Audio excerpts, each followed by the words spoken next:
مالک اگر اچھی سیٹیں نکال لیتے ہیں اور پی ایم ایل این کے ساتھ ان کا ویسے بھی نواز شریف صاحب کے پی ٹی آئی رہنما علی ظفر نے آئندہ حکومت بنانے کا دعویٰ کر دیا۔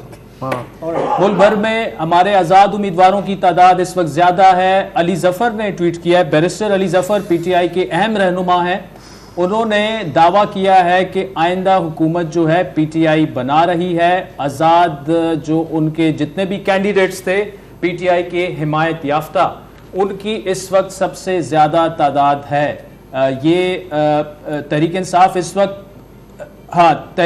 اس وقت پہلی جماعت بن چکی ہے جنہوں نے دعویٰ کر دیا ہے حکومت بنانے کا۔ 11:30 بجے 5 بجے پولنگ بند ہوئی ہے، اس کے بعد تقریباً 5-6 گھنٹے بعد تحریک انصاف نے یہ کہہ دیا ہے کہ وہ عوام کا مینڈیٹ جیت چکے ہیں اور آئندہ حکومت تحریک انصاف بنانے جا رہی ہے۔ وہ یہ بھی کہہ رہے ہیں کہ آزاد امیدوار جو ہیں اس وقت سب سے زیادہ ہیں، پی ٹی آئی